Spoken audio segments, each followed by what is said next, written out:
అందరికీ ఇవ్వండి, పుస్తకాలు అందరికీ ఇవ్వండి. చేస్తాను సార్, చేస్తాం. ఆవిష్కరణ ఆయన కదా, ఆయన ఫోటో తీయాలిగా ముందు మీరు.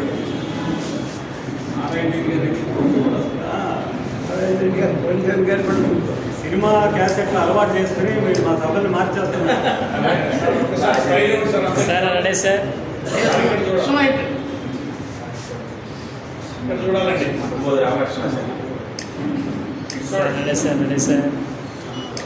సూత్రం ఈ సృష్టి మొత్తాన్ని ఏర్పాటు చేసిందో ఆ సూత్రమే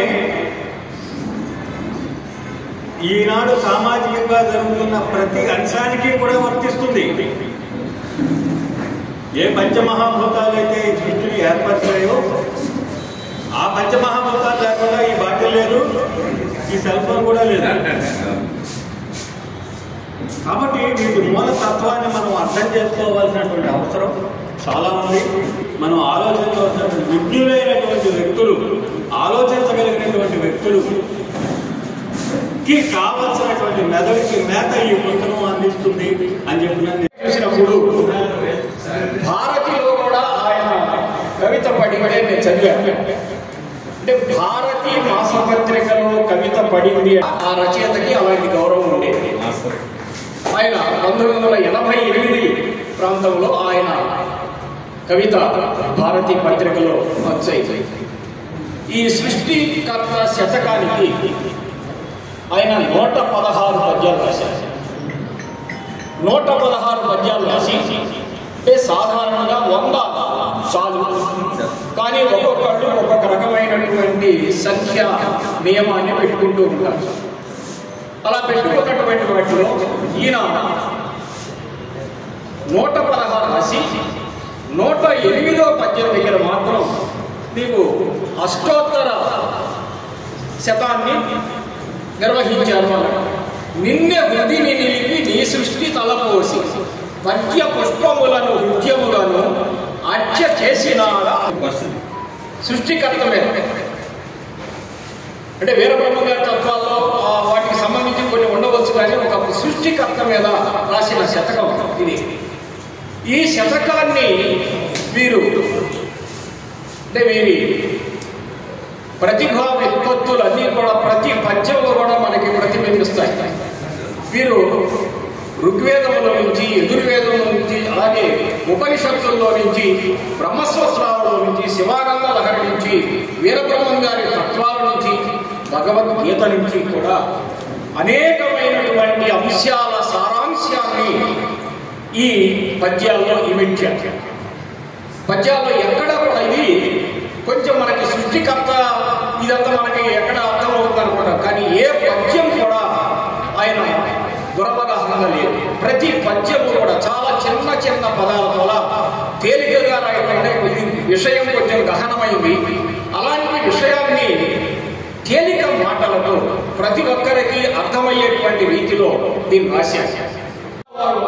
నిజంగా అలాంటి వాడు ఉన్నారంటే చాలా ఆశ్చర్యంగా. మా ఊళ్ళో నేను చిన్నప్పుడు 2 నాటకాలు వేసేవాడు. ఒకటి బాలనాగమానికి గురువు విశ్వామిత్రుడు. మీరు అదే వేదికగా చేసుకుని విశ్వామిత్రుడు లాగా జనానికి ఏమి కావాలో అవన్నీ కూడా దీంట్లో బోధించారు. మీరు విశ్వామిత్రుడే కాకుండా విశ్వగురువు. ఎందుకంటే విశ్వగురువు మీద మళ్ళా మళ్ళీ ఒక సమావేశం పెడితే కోటచంద్ర గారు దగ్గర 45 నిమిషాలు ప్రసంగించారు. సంవత్సరాలుగా పరిచయం. ఉయ్యూరులో మేమంతా కలిపి సాహితీ మండలి అనేటువంటి దాన్ని నిర్వహించాం.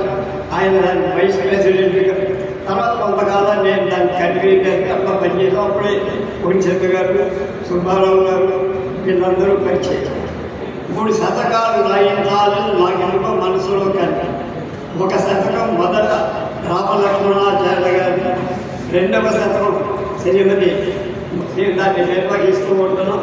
అందులో ఉన్నారు. మాకు మళ్ళీ సరస పార్కులో కూడా మేము జరిగే ప్రతి కార్యక్రమంలో ఆయన వస్తూనే ఉంది. మా పుస్తకాలు మేము ఏదైనా కవి సమ్మేళనం జరిగితే ఆ పుస్తకాలు అర్చేస్తుంటాం. ఆ కవిత్వం చూసి నాకు ఒకసారి మనకి బాగా మన ప్రాంతంలో బాగా పనిచేయబట్టి మంచి దిట్టమైన కవిత్వం రాయగలిగే రూపాడ సోమయ్య నాకు ఫోన్ చేసి ఈ రామలక్ష్మణాచార్య ఎవరండి చాలా అద్భుతంగా పద్యాలు రాశాడు, నాకు ఒకసారి ఆయన ఫోన్ నంబర్ ఇవ్వమంటే నేను ఇచ్చాను. అప్పటి నుంచి ఈయనకి ఆయనకి బాగా పరిచయిందని, అంటే పువ్వాడ తిక్కల సోమయాజులు గారి మనస్సును రంజింపజేసేటువంటి కవిత్వం రాసిన కవి రామలక్ష్మణాచార్యులు గారని చెప్పడానికి నేను చెప్పాను.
Thank you.